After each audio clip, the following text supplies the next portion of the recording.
Okay, so we have Kira Howe. Did I say your name correctly? I didn't check, sorry. But Yeah, no, that's building, perfect. Nailed yeah, it. okay, cool. Building a data science ecosystem in Clojure, lessons from the tidyverse. And I have no idea what the tidyverse is, so I'm pretty excited to find out what that is. Take it away, Kira. Perfect. Yeah, so thanks so much for having me. I'm super excited to be here. I love this stuff. I guess we'll just dive right in. So yeah, this is a talk about basically SciCloj broadly and kind of what we're trying to do with it, and starting with a little bit of an overview. So you can go ahead to this one. So yeah, a little bit of an overview of kind of other data science ecosystems and sort of where we're drawing inspiration from. And then we'll talk a little bit about sort of the problems and the parts of those ecosystems that are maybe not ideal, and where we see really kind of interesting opportunities or different approaches that we can take thanks to a lot of Clojure's unique strengths. And then I'll do a little bit of an overview of SciCloj, and then of course the obligatory plea for getting involved. So I guess yeah, as we go, as just like an admin note, if you ever have any questions or whatever, if you want to ask a question, maybe just interrupt me. I'm not the best at noticing questions coming in like in chats, and I actually don't have Zulip open right now on my screen. I have both the screens showing the slides for me. So yeah, if there's anything, just like wave or message Daniel, and he can wave if his video's on, or just unmute yourself and interrupt. I have no problem with that, and there'll also be time at the end to discuss too. So there's no pressure. So On yeah, so that first of all, queue, on that queue, I'm just going to paste a link to the Zulip in the chat for everybody else, and I can lob questions at Kira as we oh, go along, perfect. and then there'll be time for questions later, of course. So, yes, Perfect. Thanks back so to you. much. Yeah, Yeah. I really appreciate that. If anything comes up there, just interrupt me. And I don't mind at all, so feel free. So yeah, so we'll just get started. I think probably a lot of people have heard of the tidyverse, but just briefly, I'll go over kind of what it is, like philosophically and concretely, and explain why I think it's so awesome. So this is just a quote from Hadley Wickham's Tidyverse, paper. This is from like around 2014 or something like that. So it's a little bit of an older idea now. But basically his philosophy of building a data science ecosystem is this. So collection of R packages that share a high level design philosophy and a low level grammar and data structures. So the idea is you have this coherent sort of ideology or like set of data structures that all the libraries can share. And so it makes everything just much more composable and easy to reuse and interconnect when you are sort of working on a standard type of data. And there's this sort of philosophical coherence between the libraries. So not everybody is reinventing, ways to like order tables or rearrange columns or rename things or serialize and deserialize and stuff like that. So all of that like foundational stuff that you have to do basically 100% of the time is like set in stone, and there's just a way to do it. And then you can highly optimize that one way and just kind of keep going down that road and not have to really think about that kind of low level stuff. And you can just focus on like they call them tibbles, what we might call like a data set, or in Python you would call a data frame. Um, when you're operating on this standard sort of like known quantity, it can really simplify a lot of the like data munging type of code in a library. So this is basically the gist of it. The tidyverse, part of the tidyverse, I would argue too, is also it's more than just a set of libraries. There's this kind of ecosystem around it that includes a lot of books and tutorials and stuff like this, conference talks and guides, and they even have an IDE, the R Studio, which is maybe not exactly part of the tidyverse, but it's kind of this whole experience that makes it really, really easy for people to get started. So there's a very low barrier to entry when the newcomer experience is basically like open this IDE and type one line like install tidyverse, and then you're going. You're all set. You have everything you need ready to go. So it's a very smooth experience. It's very like elegant, nice experience working with data. So I'm a big fan. So this is just a quick, like, people always complain that there's not enough code or whatever. Not this crowd, but just in the interest of showing a tiny little example, this is kind of the idea of the tidyverse. So this is what I mean by like composable, coherent philosophy. So these are some things from different libraries, but you can, for example, like filter out some rows, select certain columns, order them. So of course we can do this in Clojure. We have basically like a one-to-one equivalent with tablecloth. So that's the example on the bottom there. So we've come a long way, and there's a lot of progress in this kind of area, and I would say we're pretty far along this journey. So I'll briefly talk about tidy data. So tidyverse, the tidy part of the tidyverse comes from tidy data, which is another idea that Hadley Wickham sort of popularized. And it really underlies, like, I would argue, the whole ecosystem. So the whole stack of libraries operates on this standard data like structure and format. And that's like only possible if you kind of have a philosophical agreement or like a coherent definition of what that data structure looks like. And so briefly, tidy data is just this way of organizing data where each variable is a column, each observation is a row, and each type of observational unit is a table. So these are some examples from his paper there, the tidy data from the Journal of Statistical Software. So, for example, you see data like this organized all the time where we have like the column names are actually values. So this week 1, week 2, week 3, these are observational values or um, variables basically, but they're embedded in the column names. Here we have multiple types of things in one table. So this artist and track and the rank, those are two separate pieces of information.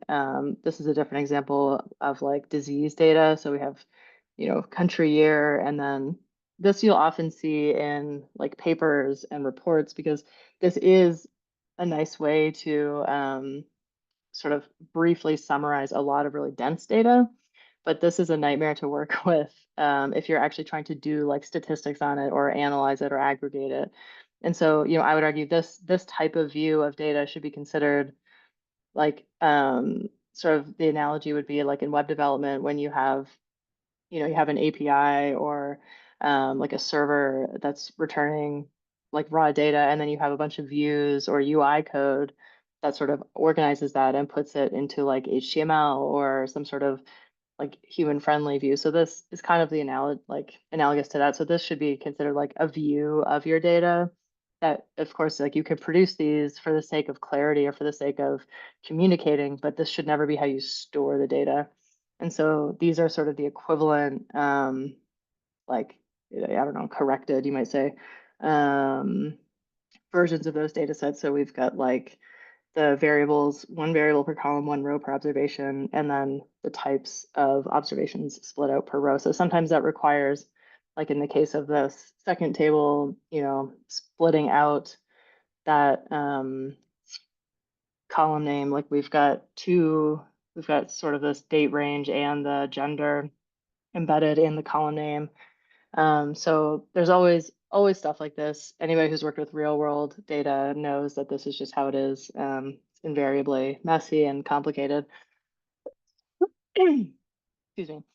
And so the reason why I spent so much time on this and why I'm such a big fan is that the like overwhelming majority of time that people spend working with data is the preparation. So estimates range. So the Anaconda State of Data Science survey from 2020 asked about this, and their users reported over 50% of their time was spent preparing data. So like cleaning it, ingesting it, transforming it, all those steps that come, excuse me, before you can even start doing any analysis or statistics or anything like that.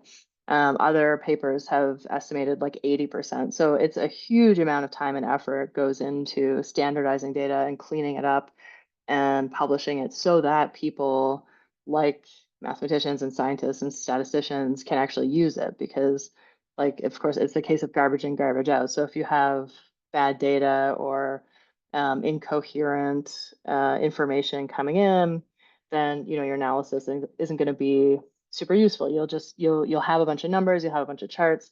They're not meaningful if they're built with bad data or incorrect data. So anyway, um, yeah, so and this is one of my like soapbox things or whatever, is that I think the industry in general doesn't really pay attention to data quality. It's like usually an afterthought, if it even comes up at all. Whereas, like, I would argue it should be sort of the main point. But yeah, so this and I guess, yeah, for I didn't really get into too much background or like even introduce myself, which had just occurred to me, sorry.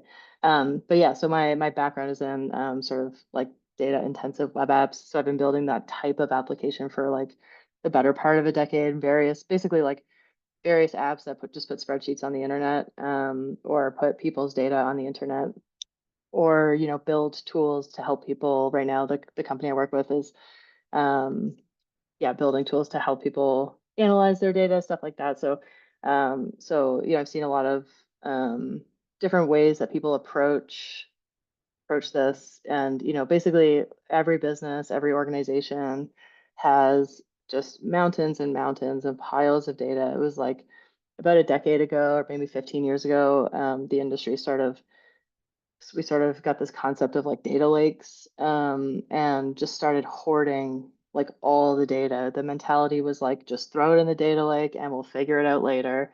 And don't worry about it. We have all these amazing tools. We'll be able to make meaning out of it at some point. But that has led to this situation, which I'll touch on later, about up where we have just tremendous amounts of data, and I would argue like not very good practices for dealing with it. So we're kind of in this like middle era where we're like figuring it all out as we go.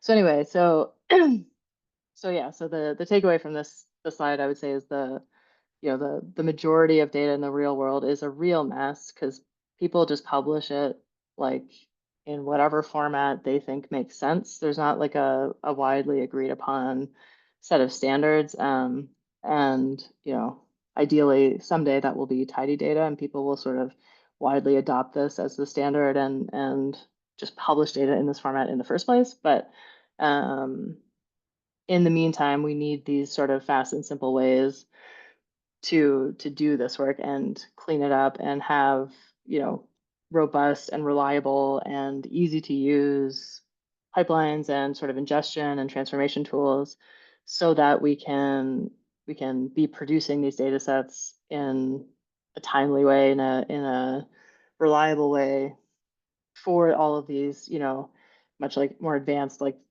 data scientists and analysts and business intelligence people, to be able to make meaning out of it. So, of course, the tidyverse isn't like a utopia. There's lots of problems and lots of areas where it falls short. And so far, I've only talked about R. We'll talk about the rest of the sort of modern data ecosystem in a second. But specifically, when it comes to R and the tidyverse, it kind of struggles. I would characterize the main issue with it as the sort of disconnect between um,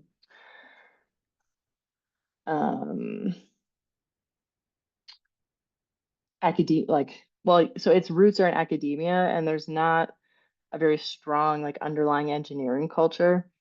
So there's kind of this disconnect between this exploratory analysis, like initial um, sort of insights gathering, and operationalizing that and sort of deploying it into large scale systems that are like robust and reliable. And so you kind of end up in the situation a lot of the times where you'll have people doing these sort of analyses and building reports and understanding the data and sort of playing with it in R. But then it's like, okay, now we want to do this like every day, every 20 minutes. And it's like, oh man, that's just not going to work. Like, you can't deploy a notebook to production.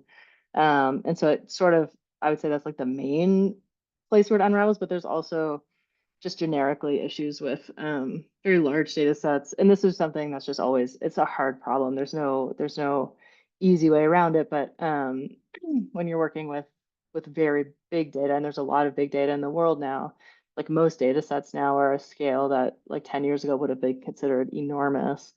Um, so you need to be more efficient and more conscientious about how you're processing that data so that it doesn't just fall over or take like forever. Because this is the thing with computers, that it's really easy for something to be like 1,000 times slower, which when it's a question of like a millisecond versus 1 second, you don't really notice the difference. Like we don't perceive that as an issue. But if your thing is a minute and then it takes 1,000 times longer, 1,000 minutes is actually a very long time, and it's a noticeable amount of time. And so that that sort of disconnect like really doesn't scale well. So something to be mindful of. And then there's also some I would say it's like it's obviously not impossible to work with other types of data with the tidyverse, but it's definitely strongest for working with tabular data. So specifically, um, like stuff that comes as like CSVs or column-based type of mentality. So like as opposed to geospatial data or time series or graph data like networks, the tools aren't as strong for dealing with those types of data. And there's increasingly more and more and more of that in the world. So there's yeah, there's some shortcomings there. So I'll touch briefly on the sort of rest of the modern data ecosystem. So this is kind of a joke, but it's not really that that much of a stretch. This website, I encourage you to check it out if you ever get a chance. This is actually interactive, so you can like go in and drill down and see like these different areas. But this isn't actually like there's nothing in here that's like it's I'll switch sides. So this is maybe a little bit less chaotic, but still, you know, this is still a lot of tools. So like in a normal like organization, a fairly large organization with sort of large scale data processing going on, you might realistically be using like at least one of from each of these boxes, one tool from each of these boxes, and likewise here. So you obviously wouldn't be using every single one of these, but it's total chaos. So this is what happens when you build an ecosystem with no coherent philosophy and no sort of strategic oversight. You get this, like, this is the image that I generated for it. It's just like spaghetti glued together with band-aids and duct tape. Because yeah, so you have all of these disparate libraries, and like in this slide in particular, you can see like a lot of these tools, don't share underlying data structures. So these are mostly like Python or Java libraries, and this is much more Python like just overwhelmingly dominates the sort of data space in the real world. But there's just a lot of problems with it. But I think it's become so dominant because it sort of works. Like it's not ideal, but it lets people get things done. And at the end of the day, that's kind of all that matters. And so you have these like huge, kind of really janky pipelines, frankly, and like all these crazy tools trying to keep an eye on stuff. But you end up in this situation where like monitoring and observability becomes really difficult, and there's not a lot of like reproducibility or reliability. It can be very hard to debug, stuff like this. And so basically this is like how things are mostly currently done though, is you have a bunch of various data sources that are either APIs or data warehouses or whatever, and they come in through this pipeline of disparate tools. So you might be using like Spark for really big data stuff. You might be using DBT for like SQL manipulations. You might be using like event streaming, maybe Kafka or something like that. But all of these libraries have, a lot of them are in different languages. They all have their own sort of bespoke, like parochial, like objects. So this whole ecosystem is not like functional or sort of data oriented. It's a lot of like object oriented mentality where you're passing around, like, instead of just like a map or a list of values, you're passing around like a pandas data frame or a polars data frame. And that's a very specific thing that only polars knows how to operate on. And so once it gets to like, the next library, you have to then extract the data, transform it into the next type of thing that that library knows how to work with, and then carry on with their analysis. And so there's just a lot of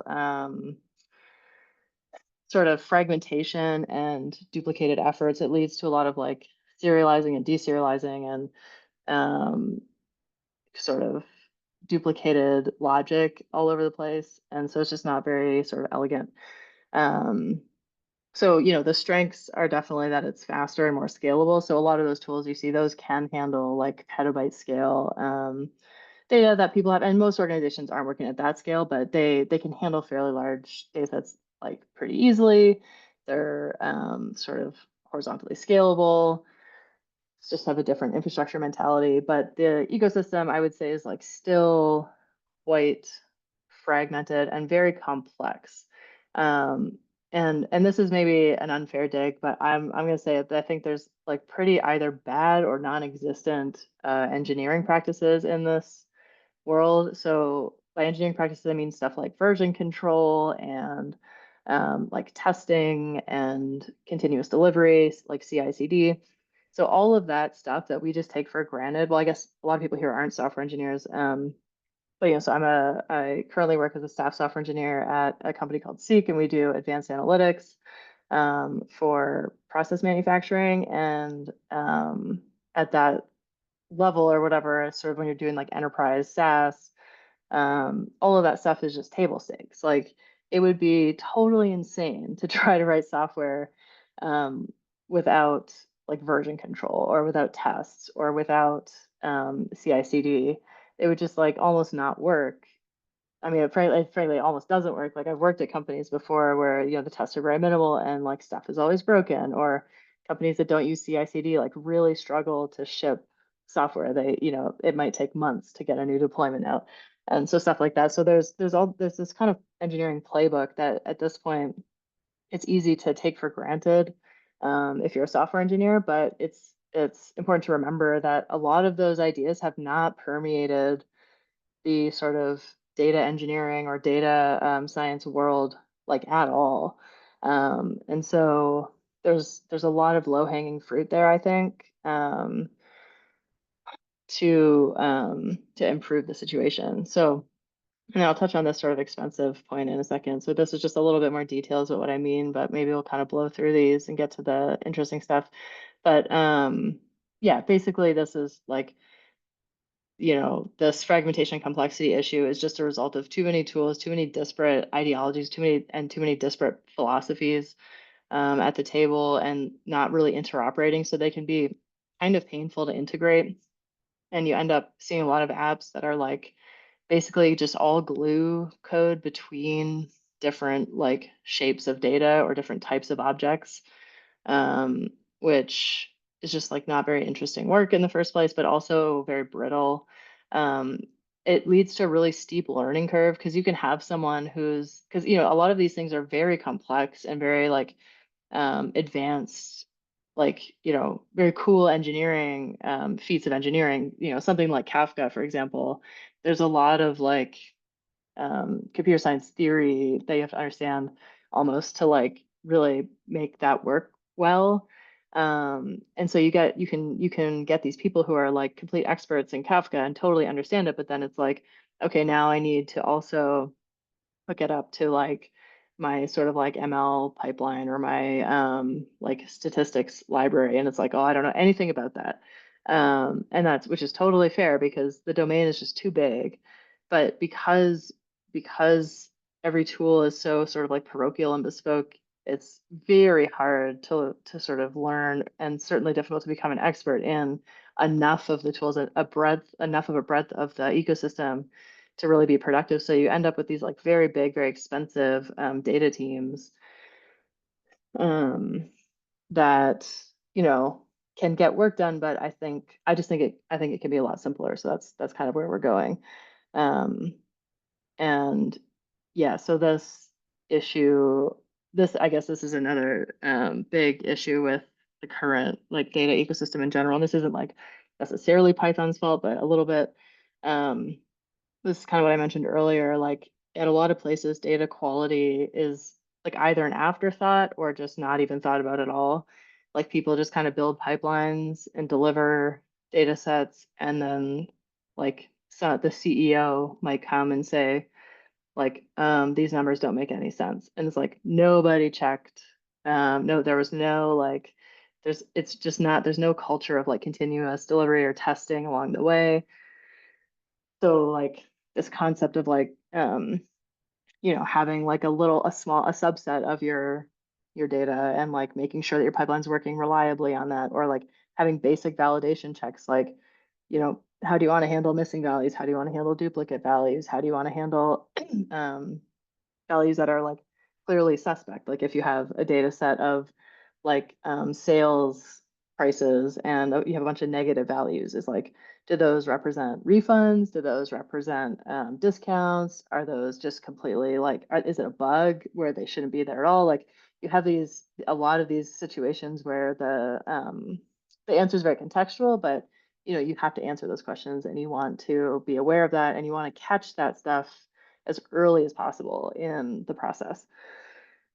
So yeah, and I guess, and to be fair, part of the reason why there's like not a lot of testing or sort of CI/CD or even version control is that this infrastructure is extremely complex and a lot of it's not declarative. Like a lot of those tools and those slides, it's getting better. It's more and more and more sort of code like based configuration or like infrastructure as code, but still a lot of the times you're writing like a YAML. You're not writing code. You're writing a file instead of like clicking around in a UI. But as everybody knows, YAML is a nightmare and it's never correct. And so, and there's some tools where it's like you have to write SQL strings inside YAML, inside like a config directory. And it's like, no wonder this doesn't work. Like it's just very difficult to test. It's very brittle. And so it makes it hard to sort of have like the same sort of quality standards that you might expect for like an enterprise level like software application.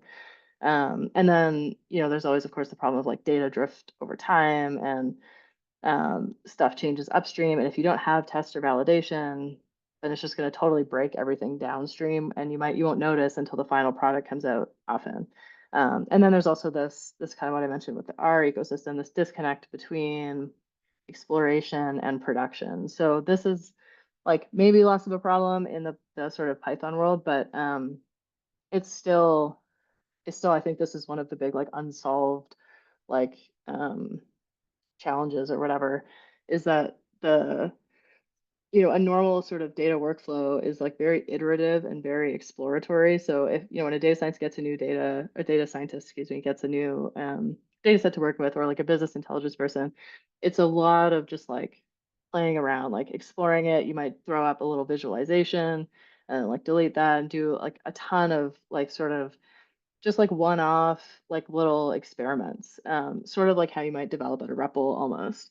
Um, but then taking that, and once you find the one that works, or finding the transformation or the sort of visualization that you want, um, you know, oftentimes it'll be a case of like that ends up in a notebook somewhere. You like make a PDF out of it, ship it off, and then like next time you need to do it, you're basically starting from scratch. Like there's not a lot of like operationalizing this or like sharing that infrastructure or making it reusable. So it's just not really in the culture. Um, and then lastly, this ecosystem is like very tricky to manage like operationally, because it's mostly usage-based pricing. So, or some people say like unsubsidized pricing, as in like you pay per unit of like compute or of storage or whatever. It's not like a flat fee, which, on one hand, the argument is like that, you're not subsidizing other people like the way, for like a lot of the LLM tools I wrote right now, everybody pays $20 a month, and the users that use it a lot are actually getting like $150 of value, and the users that don't use it at all are getting like $1 of value, but it all kind of evens out. And then so those like under usage users are subsidizing the high usage users, and some people might say that's unfair. Um, but whatever, it's one way to price SaaS, but you'll see a lot of a lot of the time for these types of like data engineering or data science tools, you'll see like very strange pricing, you know, like 0.05 cents per whatever, or 0.007 cents per whatever. And it's like, what does that even mean, right? Like most people don't have a concept in their mind of like, oh yeah, for my amount of usage, that's going to be about $10 a month. Like it's very difficult, especially when you have like 15 of these, to kind of draw the line from your sort of data stack and your subscriptions and your tools to like how much you're actually paying. And you know, of course, AWS has like their little calculator and whatever, but it's just very opaque and it can be difficult to use. And then the other thing is that you end up with this sort of vendor lock-in because you'll be like, oh, this is like so complicated. I'm just going to use the hosted one on AWS. And then you end up in the situation where like in theory it's meant to be sort of platform agnostic and everything is supposed to be interchangeable, but you pretty quickly get locked in. Or some places do it intentionally, like if you're using sort of like Databricks or Snowflake or those types of things, you know, they're intentionally locking you in. It's incentivized. You're supposed to do things sort of their way. And I think that's a really bad thing. I think I'm a big fan of like open standards and open data, and because you know those tools are not going to exist forever. It's just they're not. And you don't want your data to be stuck in some sort of like weird proprietary format. And you know it's always possible to get it out, like no matter what happens to you know to any given platform or tool or whatever, there's always going to be an open source version of something that can work with it. Um, but it can be hard to extend. It can be hard to work with. And so, anyway, it's definitely better to have sort of more flexibility with using open standards. And so yeah, so this whole time basically I've been like knocking these other data ecosystems, but I want to just touch a little bit on just why working with data is so hard. This is something I think a lot about. Um, Lorelai, because yeah, sorry, Kira, just after this slide, do you want to take a quick pause for any questions or reflections that people might have? sure, yeah, Yeah, yeah. okay. Perfect. Or yeah, maybe it makes sense after one more, but yeah, that's great. Yeah, Yeah, yeah, so this is whenever. Like, I just wanted to like bring in because we are 20 minutes in. perfect. Yeah, perfect. Will do. Thanks so much. Um, Yeah, so anyway, so that's the thing. So like obviously all of these tools are very sophisticated and very advanced, and people have put a tremendous amount of engineering effort into building them. And so yeah, so I definitely don't want to I don't want it to sound like I'm like complete, you know, oh, like these are all terrible. Um there's a lot of good ideas there and a lot of great efforts that have gone into it. I think there's a lot of things that are just fundamentally difficult about working with data. And I think this, you know, part of it is like if you're focusing on one specific problem, it's kind of easy to forget about like the rest of the problems and or like cause other problems. So anyway, so just kind of to touch on these points, like real world data is just inherently messy. It's incomplete, it's inconsistent, it's ambiguous, because that's just the nature of reality. So, you know, when we talk about data, we're talking about like information about the world, right? It's coming from like sensors or people or surveys. And so all those things are just, there's nothing you can do to make them 100% reliable. Like sensors go offline, equipment breaks, there's going to be gaps in your measurements. They need to be calibrated. Maybe somebody forgot to calibrate the sensor last week, and so now it's giving you bad readings or something like that. You know, if you're doing surveys, people like give weird answers. People don't necessarily conform to like the schemas that you're using. Sometimes people, you know, the teams change and somebody shoehorns new data into an old schema and now it means something different, something like that. So there's a certain level of that chaos in the world they're just never going to be able to prevent. And I think we just need to accept that. I think there's a certain type of approach or whatever that focuses on like trying to get upstream producers to just produce better data. But and that's it's not that it's not worthwhile, but it's kind of futile. It's like, you know, if you're like you just can't control the outside world, the data coming in is always going to be a mess, and that just makes it very difficult to work with. There's also this disconnect between human intuition and machine representation, is the way I put it there. Like, people want actionable insights. So if you're a human working with data, what you want typically is like a dashboard or like a summary. Um, you want to know like answers to questions. Like, if you're looking at, if you're like the urban planner for a city, you want to know like how many bikes use this bike lane at what times of day, or how many cars are going through this intersection, like should we put a stoplight, stuff like that. But the raw data is very low level and very specific. And this is the thing, like, interfaces that are intuitive to humans but precise enough for machines are just very difficult to design, because computers need everything to be extremely precise, right? They don't have any ability to reason. Like, if they're parsing through a bunch of data and they get an unexpected value, it just blows up, or it just continues. Like, there's no context there, there's no thinking, there's no reasoning. um, I don't know, like, maybe people say, oh, like, make AI do it, but like, AI is not coming to save us. Like, LLMs are not going to be able to fix this problem.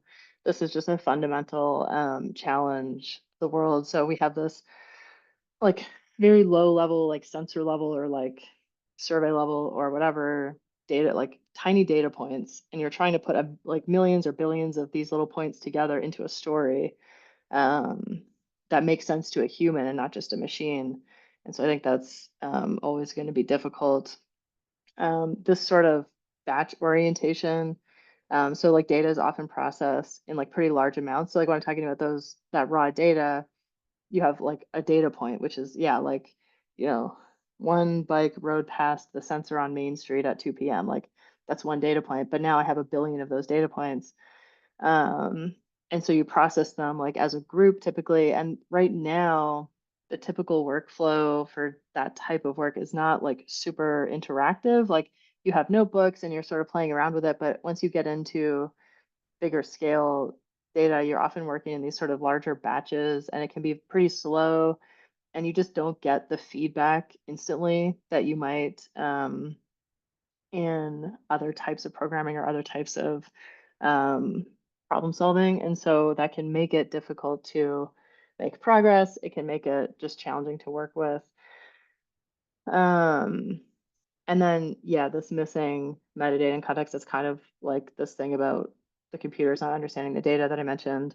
Um, and again, like, this is just a hard thing to get people to do. Like, I'm sure everybody here has seen some data set on the internet where the columns are named like, whatever, date, location, start, end, and it's like, start of what, end of what? Like, what are these locations? Are these street names? Are they landmarks? Are they towns? Like, there's no context. You're dealing with like often like totally like naked data with no metadata. And there are open standards for this, of course. Like, there are open standards for data catalogs and metadata and vocabularies and ontologies and stuff like that. But like, most people don't use them. Most data doesn't come with any metadata or descriptions or anything like that. And I think that advocacy and that effort of trying to get people to do that stuff is worthwhile, but at the end of the day, it's like not going to be the norm. Um, and that's going to continue to make this stuff challenging. And then there's I guess a point here that I didn't put, but like, sort of organizational misalignment makes this fundamentally difficult too. Like, human coordination doesn't really scale linearly with the size of the data that organizations have to deal with. So if you're like one person dealing with a little bit of information, you can just like kind of keep it all in your head and process it. But then once you get to a scale where you need like a team of people um, dealing with it, there's often like, people want different insights out of the data. People have different priorities. And as the data grows, the like, everybody here, I think, has the experience of working, the bigger the team gets, the more difficult it is to work together and towards a shared goal. And that's just like, again, a fundamental thing about humanity. Like, I don't think that's fixable. And then of course there's just the volume. So this little graph on the side is like one of the estimates of like the amount of data in the world. So it's really, I made it too small, but it starts at 2010. on the far left, and it goes to 2025 on the far right. And so like we're already, this year we produced twice as much data as like 2020 or 2021. And I think that trend is going to continue.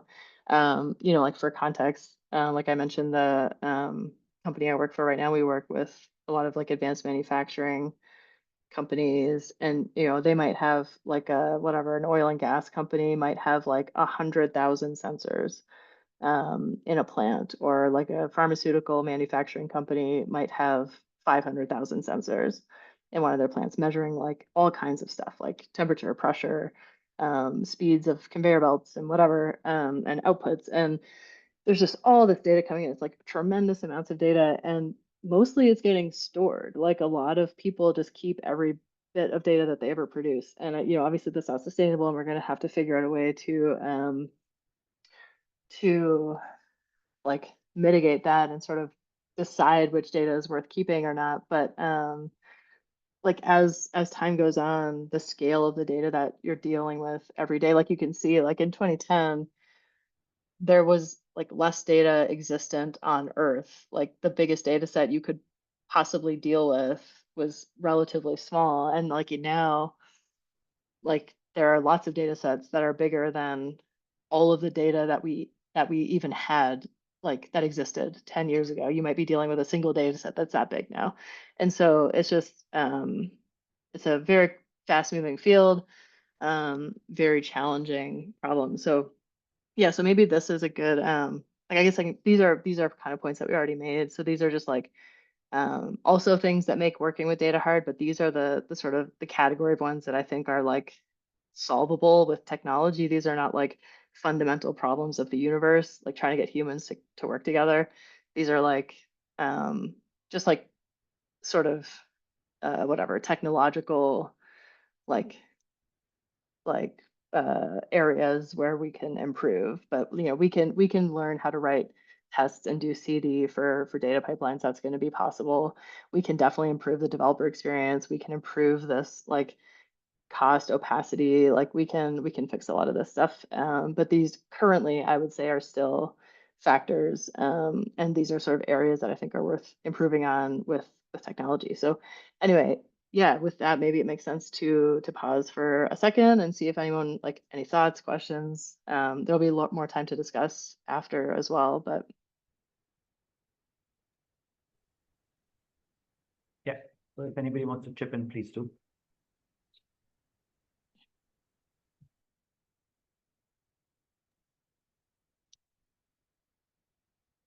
I should have a question which I'll keep to the end because I think it speaks to a okay. bunch of the slides that you've walked through. Yeah, the summary of it is, Cool. and mainly it's because I'm trying to model a bitemporal database inside SQLite, and of course that's extremely not standard. And I'm digging Yeah. back into the research, and I'm the first.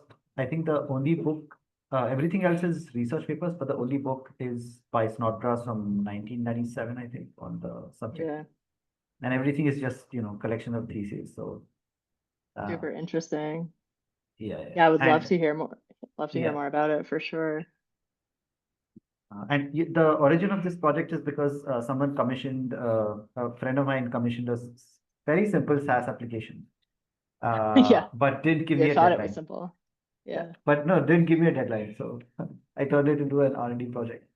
Uh, yeah, Excuse me. Oh, that's awesome. I can't wait to hear more about it. Um, okay, cool. Yeah, so maybe we can carry on for now, but yeah, obviously offer still stands. Feel free to interrupt at any point. It's not too much more to go here, and then we'll have some time to discuss. So almost at the closure part, I promise.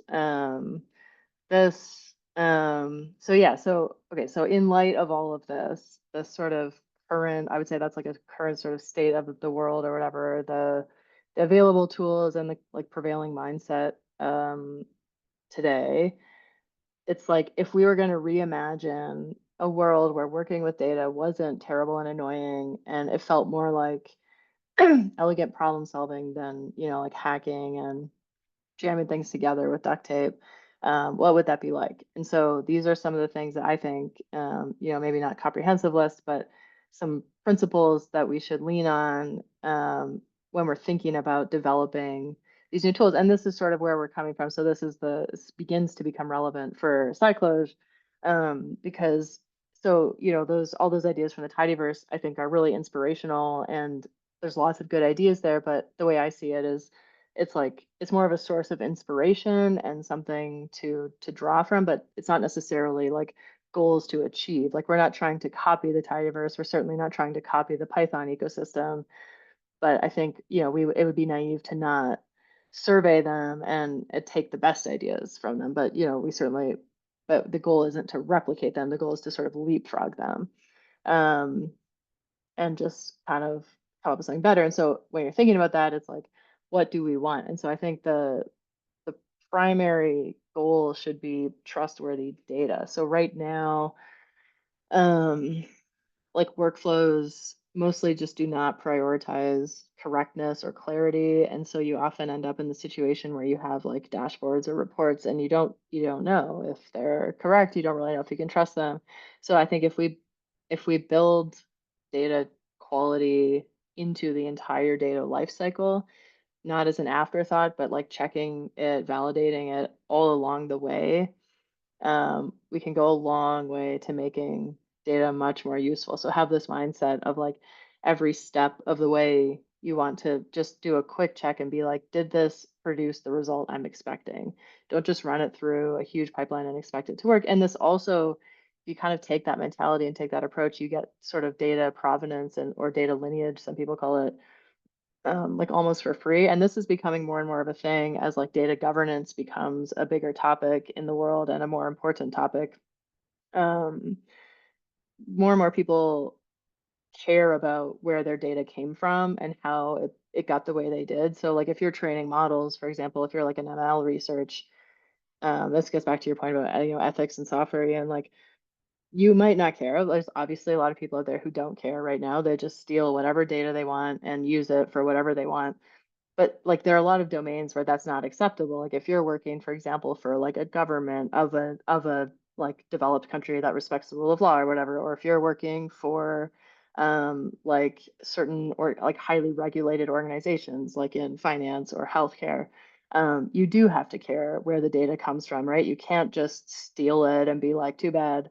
It matters. And so um being able to kind of keep track of that. And so anyway, so there's that aspect of it, like the sort of like ethical like part or whatever, but there's also like privacy concerns, like in the GDPR, for example, like you need to know where your data came from because you need to be able to delete it. You can't just have it like all in a big pile and have no idea how it got there.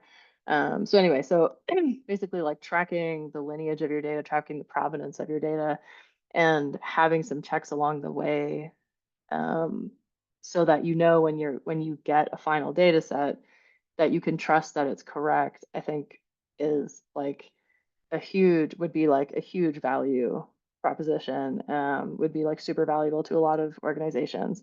Obviously getting the engineering situation under control, I think is like a fundamental principle that we should adopt. So like, we know from software engineering, um, like CI/CD is like the way to deliver software at scale. Like if you have a big team of people working on a very complicated product, it's very difficult if you don't have like tests in place, if you don't have automated processes. You want basically like everything automated, everything version controlled, and you want like no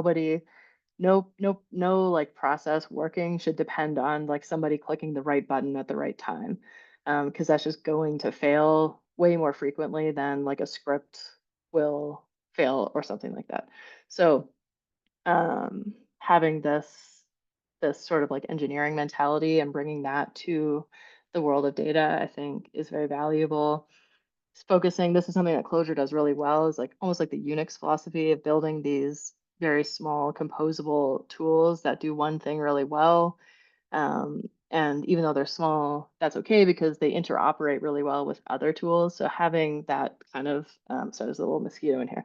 Um, bringing that mentality to the development of all this stuff, I think is really important. And for this to work, we need the underlying data structures to be coherent and similar. So this is where that sort of tidy data background thing becomes relevant, because the first thing your tool does shouldn't have to be transforming it into a format that it can work with. It should just be able to pick up like at the data set and know, okay, this is a tablecloth data set. No problem. Like I can work with this. As a user, I mean, you might do something under the hood as a library developer, but as a user, you shouldn't have to care. You shouldn't have to be like, oh, first I need to transform it into like an array of arrays or something like that for this library to work. It should just work. And then in that context and sort of semantically, um, like in the context of your data, not just technically. And then reproducible and deterministic processing, I think, is like an essential missing piece right now. So the sort of world of data is like very brittle and, like I was saying, kind of glued together and cobbled together. And there's a lot of like, it's just so many situations where you end up like at the very final stage, so I've built like a lot of data products. So like whatever, whether it's like a dashboard or an app, like a map that has interactive stuff on it, or like whatever, a little like data hub thing where you can like explore data sets. And the most like common, the most frequent time or place where people report problems with the data is like at the absolute end of the process. Like when you've deployed everything to production and your website is live on the internet and it's like this data doesn't look right. And it's like, how did we not notice that until now? So, and it's often because like it was working, it was fine, we tested it, and then like something changed and now it's broken. And so um, yeah, I think having, I know some people would say, I don't know if anyone knows Thomas Clark, but he would say like determinism isn't a thing, it's impossible.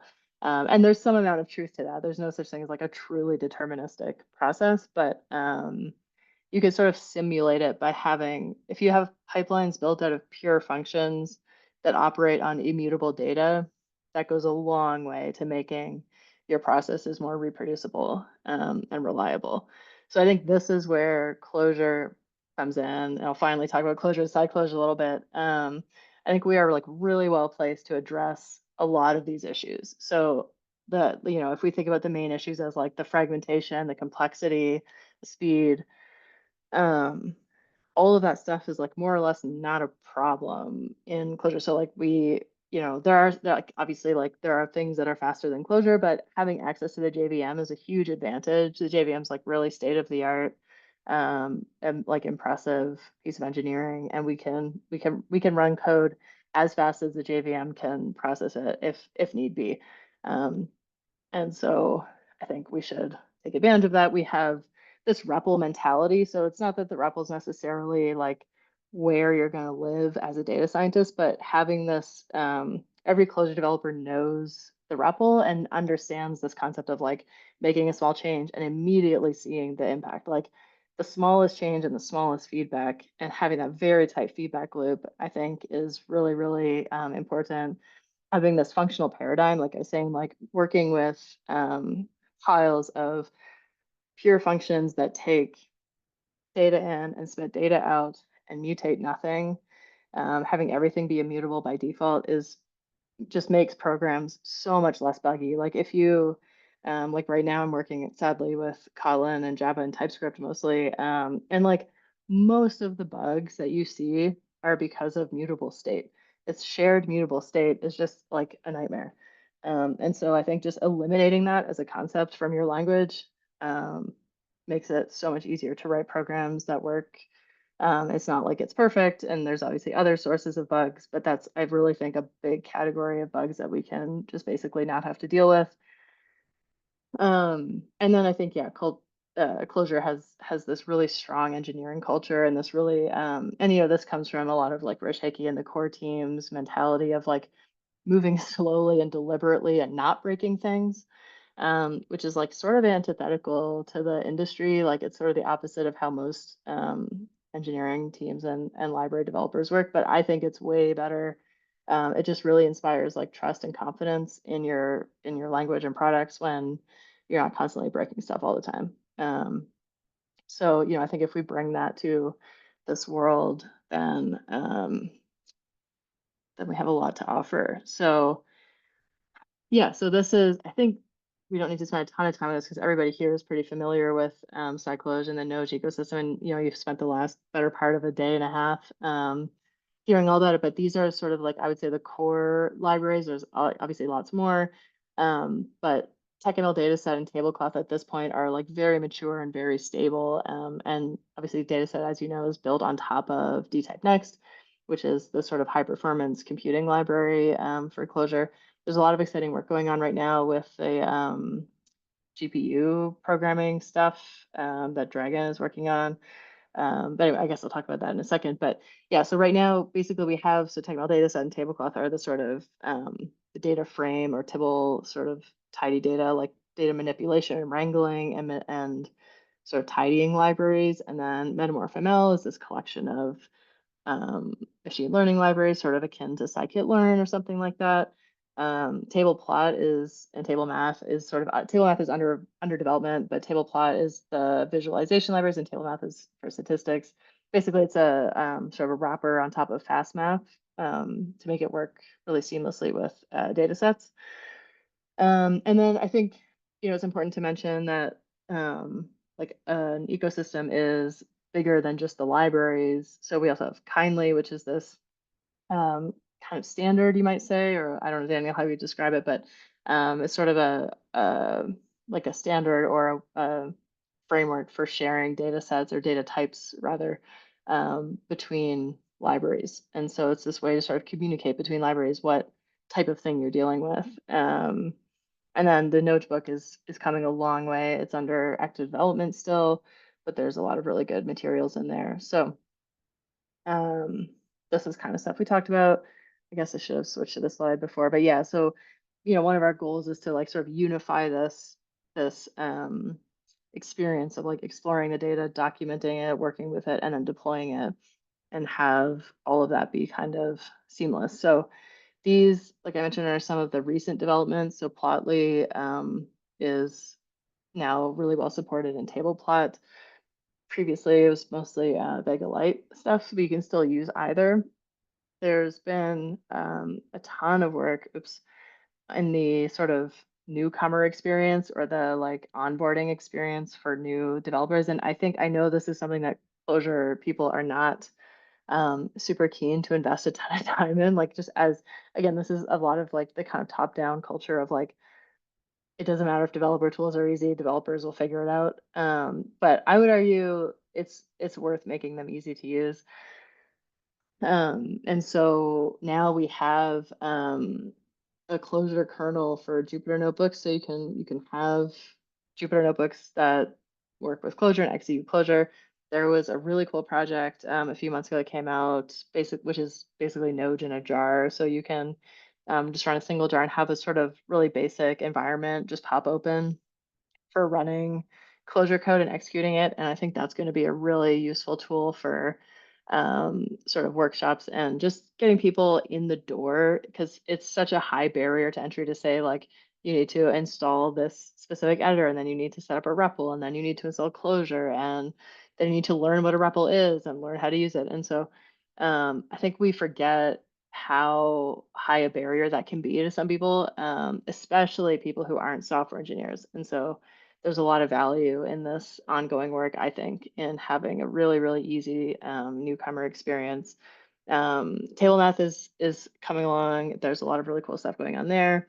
There's lots of new tutorials and guides and book chapters coming out. And then, of course, this conference and other meetups that are ongoing.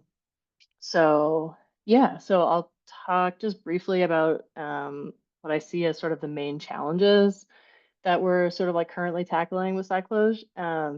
So obviously, as always, coordinating like global independent open source efforts is never easy. So like, as you all know, all of this development is done by people for free, basically in their spare time. And it's been a very chaotic couple of years in the world, as everybody knows. And, a lot of people have been having, going through personal changes as well and stuff like that. So there's, varying levels of availability and yeah, like sadly, I had to go get a full-time job. I had some like unexpected expenses come up with my house and stuff like that. So, yeah, so there's always, there's always ebbing and flowing amount of availability and efforts, but I think, Daniel is the most like sophisticated and expert community organizer I have ever seen anywhere in the world. It's remarkable what he manages to do. But anyway, there's that. There's I think on the more technical side, this challenge of balancing standardization and flexibility. So, on one hand, where Node has settled on the TechML data set as the sort of like foundational, or you might say table clock data set. It's really the same thing. But table clock data sets are like the unit of sort of like the item that every library operates upon. So you can give a table cloth data set to like table plot or table math or metamorph ML. And what that enables is that sort of like pipeline workflow where you can just like thread the output of one thing as the input to the next thing. And it makes this really nice workflow where you have, this sort of composability and then whatever your workflow is like, if you like to sort of like tidy your model and then do like build a quick little model and then visualize it, or if you like to visualize the data first and then do some statistics on it or whatever, it doesn't matter what the order is, it doesn't matter how you piece those together. But there's always sort of a tension between standardization and flexibility and trying to remain open enough. Like for example, a specific example is like in tablecloth, anything can be a column name, like literally anything. So it could be like a map of a ton of stuff. It could be it could be another data set. It could be like whatever. But having that flexibility can make it really challenging for downstream libraries, compared to if we said like column names are keys and that's it. And we know they're keys and we know what to expect. That would sort of like facilitate something. So stuff like that. There's lots of other types of things like that. And but we always want to be mindful of not they don't want to artificially restrict the capabilities of any library for like the convenience of the library developer. But sometimes it's not always obvious like where the line is, right? Because we do, it's okay to have restrictions on that that type of stuff if there's like a valid reason. But anyway, there's always conversations ongoing about that kind of design, those types of design questions. And then yeah, again, the newcomer experience is something that I'm really passionate about. And part of that's like I do a lot of workshops and guides and stuff like that and mentoring. And so I encounter a lot of people who are like just starting with Clojure, just starting with SciCloj, and it always makes me cry a little bit watching how long it takes to just get them to run like hello world in a REPL. It's like, because for me it takes 5 seconds. So I always think it's fine. We'll just get them to install whatever, get them to install a cursive or a Calvin or whatever, and then it'll be fine. But it's like, oh my gosh, this is actually really difficult. So yeah, so this is just two little like snippets of code in R. You would open RStudio and type install packages tidyverse, and you're off to the races. So you would then immediately be able to do basically everything R can do. And then I don't know if you've ever seen RStudio, but it's an IDE where you have the sort of like little REPL, you have a little pane that will like visualize your any like outputs of your visualization. So if you do like a ggplot, it'll come up there. There's a little tab where your data is shown as like tabular data, stuff like that. So it's very cool. It's very sophisticated, and it makes for a really nice experience. And then you could imagine, and we almost sort of have this, but if you were at the REPL or at the command line and you just typed like CLJ node or something like that, and then something pops up and you have everything you need, like in 2 seconds, you can say like load this test data set and start working on it to start learning in like 10 seconds or less. I think that would be incredibly valuable. And so that's sort of like the idea behind this like node in a box thing. I think it's a really cool experiment. And right now I would say it's probably like it's not super mature. It's probably still considered quite experimental, but it's out there. It's available to try out, and so that's something that we may or may not pursue more. And then the last thing is obviously the like adoption. So we still don't really have like a killer app kind of thing. I mean, I think Clojure in general is kind of like that. Like, we never had like a Rails or React or something like that that really made the language take off. But we're sort of in a similar boat with the data stuff right now. There's not like any particular niche where everybody just uses Clojure because it's obviously the best thing. I mean, so finance web apps are kind of a niche and a very like heavily Clojure based. But beyond that community, and then sort of especially into the broader community of like non-software engineers, so like academia or data people or data scientists, um, there's not like, it's not like, oh, if you're working with geospatial data or time series data or something like that, like you have to use Clojure because all the other tools are just like a miles behind. So something like that. So that's kind of the idea. That's kind of like my big dream is to just be that, and not for the whole world, but to have like a niche or a killer app kind of thing that really sort of helps us take off. So yeah, so that kind of brings me to this the last couple slides here. The main sort of areas of active development right now, and then like what we would love to accomplish. And a lot of this is just like total pipe dream. Like I don't know if or when I'll ever be able to stop working full time. Like if I could, I would just work on all of this like all day. It's so fun to me. But yeah, so right now what is actually under current development is this data visualization and statistics stuff. So table plot and table map. That's mostly Daniel um, doing incredible work there. Also unkindly. And that sort of like technical and library side of things. So those are coming along. There's a lot of great developments in sort of newcomer experience area. So I didn't give Calva a shout out, but Calva is really cool and has really come a long way. And I think everybody knows what Calva is, the Clojure IDE for VS Code. And so that's being funded by Clojures Together again this term, which is great. And there's been a lot of really, really good work on sort of integrating notebooks into it and key bindings and just like small usability things, but that make it sort of really a pleasure to use. Um, and then, of course, yeah, we have this whole Node in a box thing and Clojupyter avenue to explore. So I'm not sure exactly where that will land, but there's definitely been like a recognition in the community that this is something that's worth spending some time on, and that's really, really exciting to see. And then the notebook, I think, it's obviously always under development. There's always more to add, but there's a lot of really amazing tutorials there as well. And then, one can dream about like the future. These are some just like total pipe dream ideas about things that we could potentially work on. So there's always more visualization stuff. So like a grammar of graphics for Clojure, I think is a really cool and exciting project that I would still love to pursue. But I think there's a lot of opportunities for kind of getting into the like data engineering space a little bit more with like reproducible pipelines, orchestration, that kind of stuff. Like if we had a tool to manage sort of DAGs of data dependencies.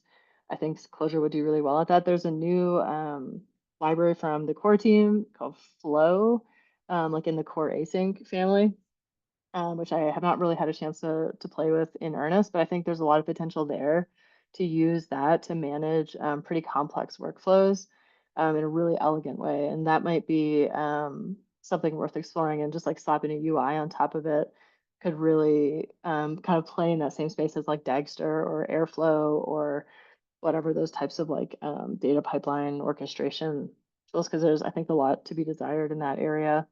Also this whole thing that I've been harping on the whole time about data quality at scale, and like data quality as a guiding philosophy and like an integrated part of the workflow as opposed to an afterthought, I think is something that's really worth pursuing.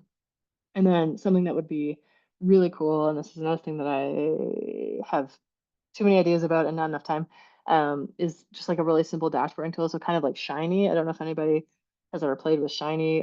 That's the R tool for, yeah, basically simple dashboarding. So it lets you kind of throw up like different visualizations or data sets, or like, text and stuff like that. I think it would be, yeah, it would just be really fun and cool. I don't know how ultimately valuable that is necessarily, but it certainly makes for like fun little projects.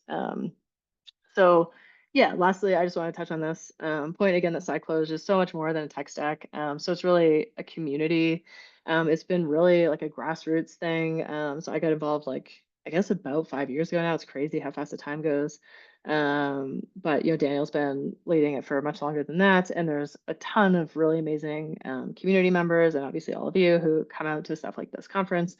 Um, but really the ethos is like to me just like really ideal. It's like we want to make sure everybody knows everybody has something to contribute, whatever your level is, whatever your interests are, whether it's code or ideas or mentoring or teaching or just giving feedback. We really value learning together and contributing together and having that sort of that kind of like community and group mindset, I think is really one of the strengths of this community and what keeps it going even through these ups and downs and ebbs and flows. And even though there are there are lots of periods where things are quieter or things are busier, it's kind of like slow and steady and going along. And then this sort of simplicity and interoperability, those are sort of more, I would say, like technical guiding principles, but that's sort of like the idea underlying like all of the sort of actual technical efforts that we do.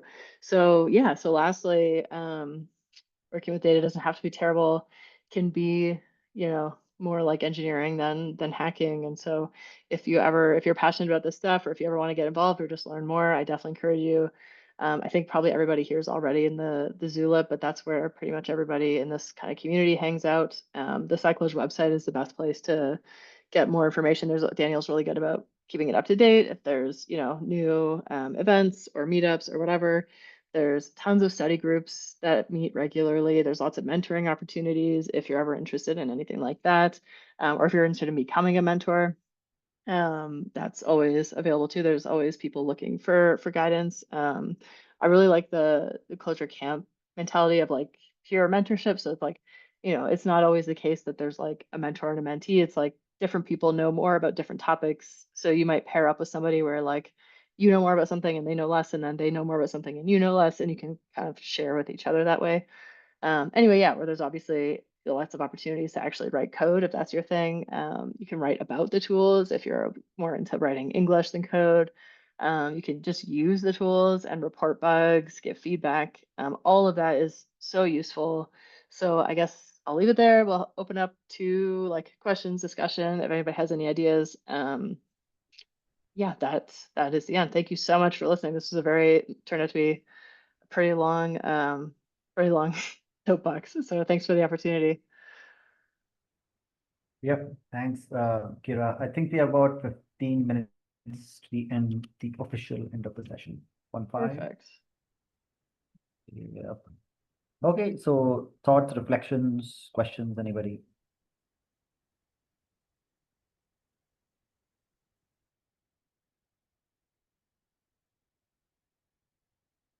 Siavash has his hand up. Please, Siavash.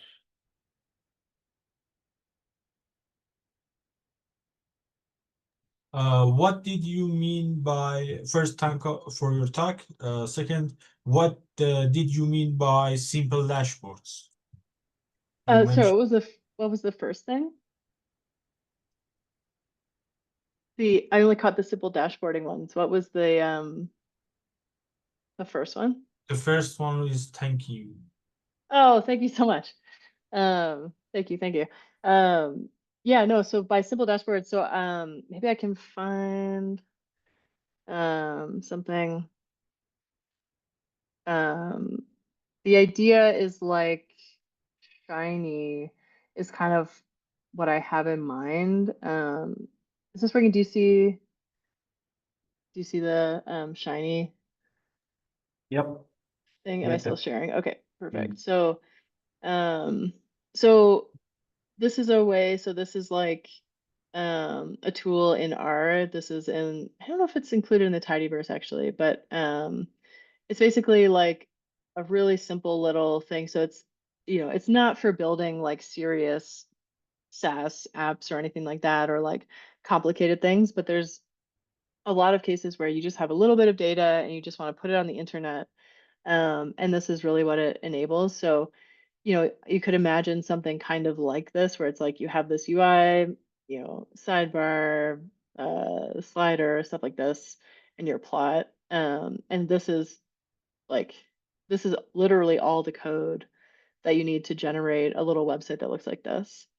So I think this is something that's really cool to me, because there's basically I have all these ideas of like, oh, I would love to make like a, whatever, how is my town doing dashboard or something like this. And yeah, like lots of towns and provinces in Canada publish open data, but they're like all very kind of rough and janky. And so I think it would be cool to like put them in a little dashboard and have them update on a schedule or something like that. And right now, like obviously you could do that, but you'd be building a whole web app from scratch. So I think it'd be cool to have a little bit of um, uh, whatever infrastructure around um, that type of thing. So there's, yeah, like here are some examples. Um, this one's maybe a little bit more sophisticated.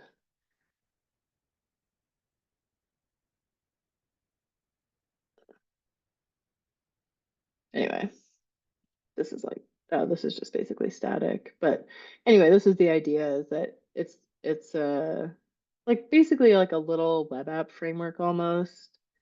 But it lets you kind of build these like really simple little kind of data apps that I think are actually like pretty common and pretty useful. And like being able to just build something like this, like really trivially, I think would be cool. Obviously, that's like a total pipe dream, like, not incredibly useful, but yeah, sorry, go ahead. Is your hand still up, or is that like is that from before? I don't see any more hands, Oh, okay, but people perfect. you can just unmute and ask a question.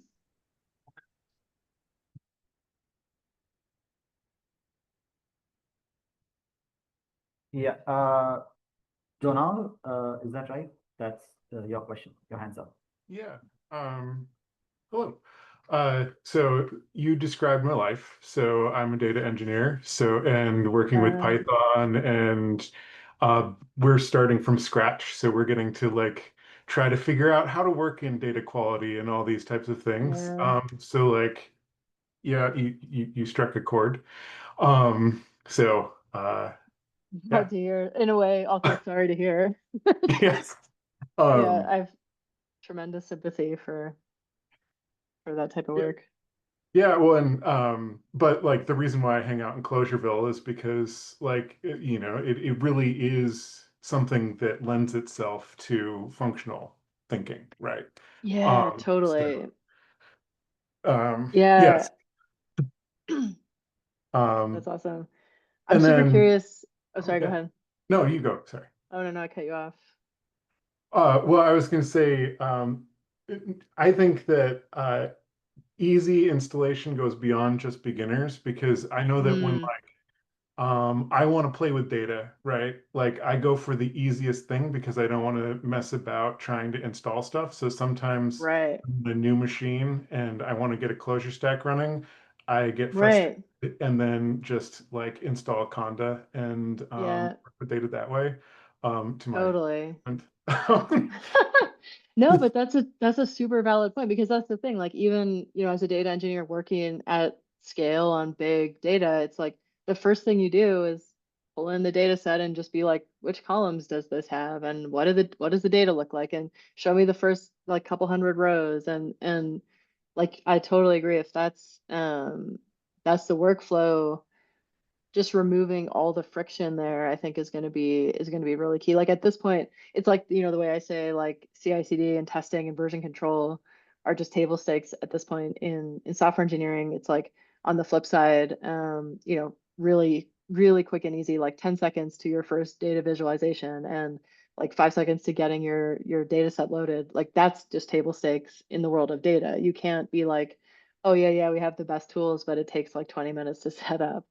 Um, like that's just, it just will never, it'll just never work. But yeah, I'm super curious, like as, you know, if you hopefully stay engaged with the community and stuff like that, to hear more about like what you're, in your perspective, from your perspective as a data engineer, like what would be some opportunities or like places, yeah, where this, all this kind of like Clojure stuff might fit in, because Mhm. you know, that's the kind of thing that I'm constantly thinking about right now. I'm, you know, I just started with my company like a month ago, so it's a bit early, but I'm hoping in a couple of years I can like sneak Clojure in the back door, like all good Java developers do.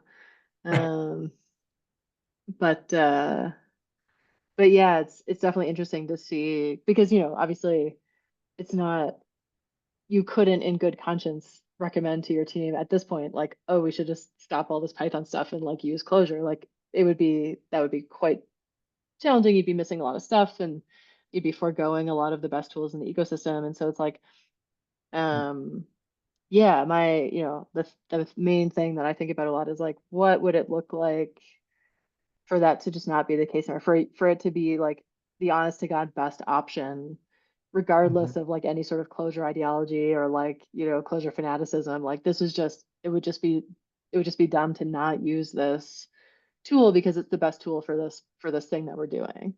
And like that's really where I would love to get to for, you know, any particular niche, like maybe not like data processing in general or anything like that, the way Python is, but that's kind of how Python started, was they became, you know, because everybody used to use R and like Stata and Mathematica and stuff like that, and then it was like machine learning came into the mix, and then all of a sudden it was like, oh, this is such a pain in all these other languages, and Python has this really easy way to like train simple models and deploy them.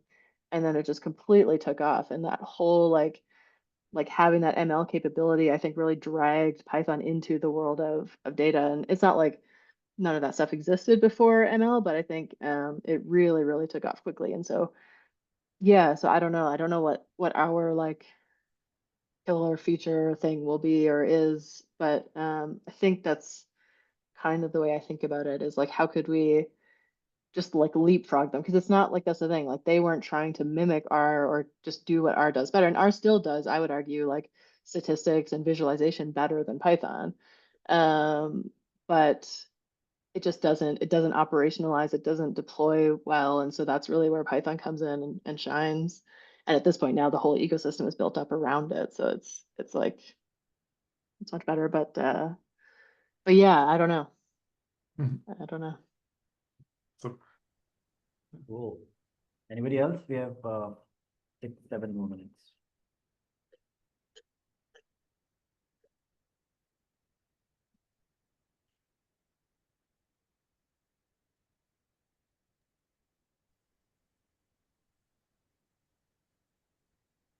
Yes, Siavash. I'm willing to build that simple dashboard maker, and I worked on the local platform before. I mean, I was built local platform before. So if you describe what you exactly want, I mean, maybe as a product manager, something is in your mind and something is not in my mind, or I misunderstand you. So if you completely explain, or just not completely explain, just name the main features you want from that, uh, I can build it Oh, that's so and cool. put it in the community.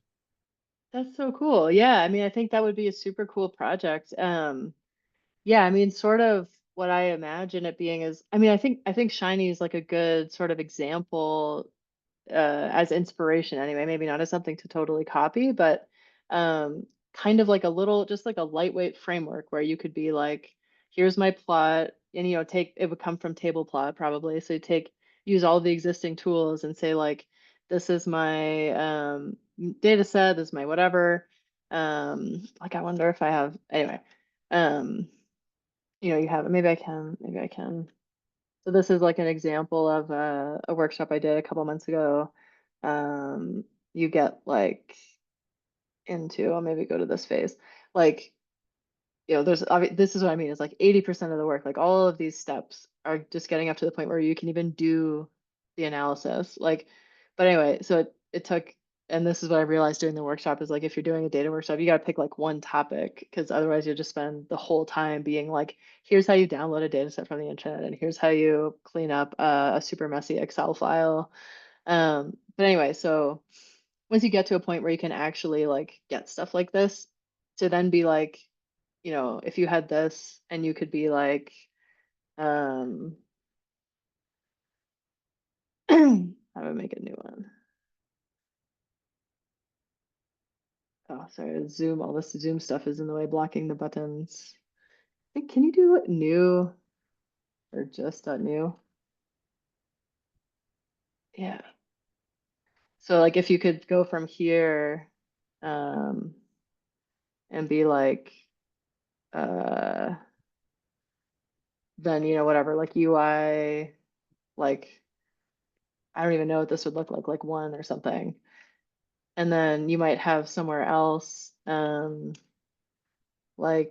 a UI that's like header. This would be like hiccup. You know, this is my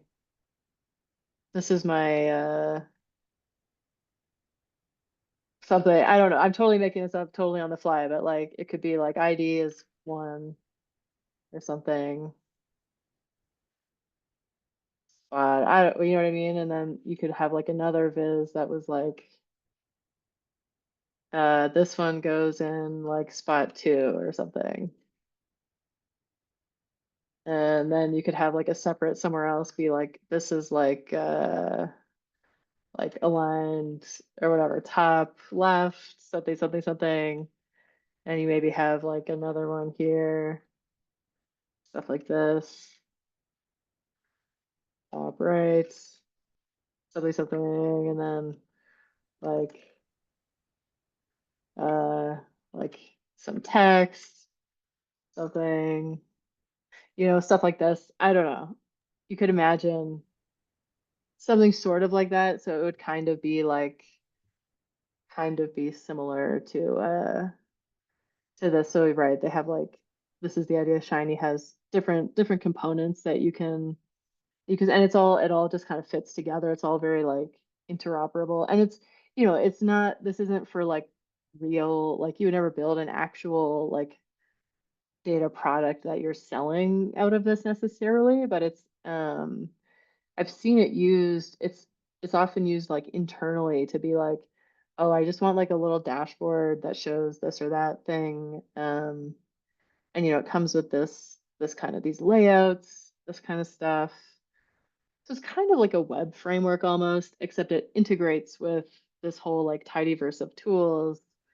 Um, anyway, I just think I think it's a really cool little library. I'm sure there's probably got to be something sort of equivalent in Python, but the thing I really like about the tidyverse and why I think it's a much like better place for us to draw inspiration from than the rest of the sort of modern data ecosystem is that it's like very coherent. Like it's got this, you know, there's not 1,000 different ways to do the same thing. It's like if you want to do something, then you use this library, and that's the problem I often run into too. Don't do as much data engineering stuff in my day to day anymore as I used to, but it's like there's always this just like tremendous cognitive overhead of like, what tools am I going to use and how are those going to integrate with the other ones? And it's like, you know, if we go to that like is that like this slide, like you do need like, you need some ingestion, you need some storage, you need some orchestration, you need some processing, but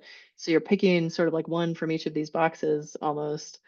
And then you're like, oh, right, but S3 doesn't really work with like Delta Lakes, and Snowflake doesn't really work with Tableau, and I have to do all this data munging in between, and then like there's this combinatorial explosion of like combinations of types of things that is just like incredibly onerous to deal with.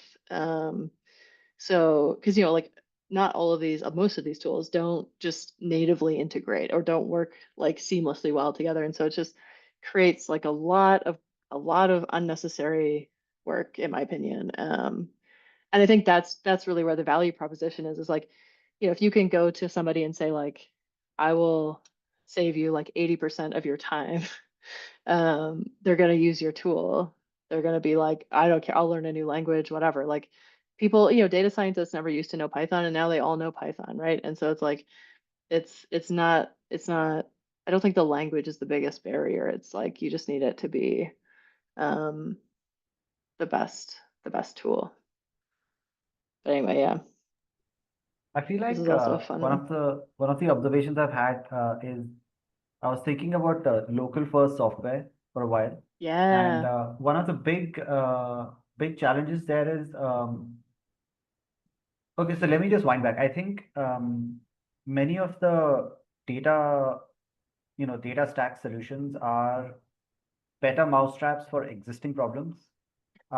Yeah. Whereas I think good answers are available when you try to solve for the most extreme edge case possible, and pun intended, because like local first is, even edgier than the edge. Like it's Yeah. edge, Local you know, first is a uh, nightmare. um, because that brings in a lot of questions that basically Ted Nelson was asking in the 1960s of data provenance and security models, and like a lot of these things they become default, like they have to be somehow provided by the overall system. That's one thing. And the second Yeah. thing is, for me at least, I think what that's made me think of, I don't know if it's a valid thought or not, but one of the things that makes local first software particularly difficult is that materialized views are hardwired to the database, which is hardwired to the Mm, schema, which is hardwired to the data storage. Like all of this stuff is like mm, it's a monolithic vertical stack, right? Whereas what a local first software consumer wants is, I want the world to look like this. This is the materialized view I want. Please, oh system, fetch the data for me, synchronize data down, mm-hmm. and then hydrate my view for me. I don't care what anybody Right. else is looking at, right? And then when I modify information, or when I modify my view, Yeah. please sync back information to everybody else and let them see it in their own materialized view, if those Yeah. views fit. Or let me email, a data representation of my materialized view to somebody else, and they can, like an Yeah. ICS file, or like a local source format, install it in their local view, and then fetch data that they want, right? So That's the fundamental thing. Yet. So this, I was gonna say, you might really enjoy this. I don't know if this is available online. mm, But this local first conf, Berlin is kind of a hub of yeah, yeah, yeah. local first people. And Isn't there's a Klebman there? really, Like Martin Klebman lives in Berlin, right? I think so, yeah. Yeah, But there's a lot of really cool talks coming up. yeah, yeah, I yeah. think Yeah, it might Discord is only also be like a fun place to be in, the local in first person. Discord. But that's the thing. The challenge is it's the CRDT stuff of like what happens. Because the thing, it's easy to build a local first app if you're the only one who's ever using it. And then so you can say like, right, I'm gonna edit my stuff and then when I'm done, sync it to the cloud, no problem. But then it's like, okay, what happens if we're both editing stuff off? This becomes a really hairy problem because there's no correct answer, right? It's a question of what do you Yeah, want to happen? Like you're saying, it's like if yeah. I save a materialized view and you save a different view of the same data, what happens? And that's when you have to decide, like, does the latest one win? Do we collaborate each other? Do you somehow try to merge them? Mm. Like it's just a very tricky thing. And then building these data structures. I wonder if I can find it. There's a really cool anyway, that's a There's super auto interesting merge. Are you topic talking to about me auto merge too. or Well, there's lots of different strategies, yeah, yeah, and yeah, that's the challenge, is that it's yeah, like you have to decide. Oh, this isn't the one I was picturing, but um, anyway, yeah, yeah, yeah. So it's a I super, think super they interesting hit the topic for problem of sure. total ordering. Like you cannot guarantee total ordering of information in a distributed Well, system. it And depends. That's the thing. It's yeah, like you have to pick, right? There's just constraints, and you have to pick which ones you want for your particular yeah, yeah, case. yeah. But yeah, that's another really interesting, the whole local first software like community, I think is really on the cutting edge of some really interesting computer science stuff. So that's a cool area of like active research and development for sure. Yeah. And that's where I think the bitemporal database stuff like really interests me because uh, I think a lot of information in the world is a series of facts can be modeled as a immutable log of things because they Mm, are just snapshots of the state of the world. And then I think whether, you know, the on-demand, ephemeral, cheap, materialized views come in is, well, I want to look at the world like this. And, oh, it's not looking exactly right. Let me go and investigate. This data looks wrong. I'm going to make an amending right, entry and fix my state of the world, like my view of the world, right. right? So I think that's where these, you know, being able to and that having a durable log means that it's an immutable data structure, which means I can globally distribute it if I want to. I mean, I'm just, you know, playing around with these things in my head, and the XTDB folks have been very, very kind to point me to um, some useful resources from about, you know, 40 years worth of temporal database research. Yeah, yeah. Yeah, It's a so really interesting area for sure. This is the this was the keynote from the conference I was just at in Berlin. I think you would really enjoy it. This is a tool I was looking for. I think it's just on running on her local machine. So I don't know if it's on the internet anywhere. But this is the thing. So this is right, like there's all these different strategies for reconciling concurrent updates to shared data. And so it's a really cool sort of like visualization of like, right, how do you want to handle that? Because yes, you know, these are all behind. But yeah, anyway, yeah, that's yeah, a yeah. super It's interesting. like a big open set of questions. Okay, so I Yeah, think we're past time, and the next session is coming cool. up in now in 3 minutes. Oh no, I should let you guys go. Um, uh, Very cool. Well, thanks yeah, so much for everybody coming out and sticking around. And yeah, obviously I'm always around on Zulip and Blue Sky, and I pretty much use my real name everywhere on the internet that I hang out. So feel free to message me anytime at all if anybody has any thoughts or questions or ideas or whatever. And thanks so much, Daniel, and everybody else who's helping out with organizing this. It's so cool. I love that this is happening. yep. Thank you so much. Thanks, Kira. Thank you. And Daniel, do you have any closing comments, remarks?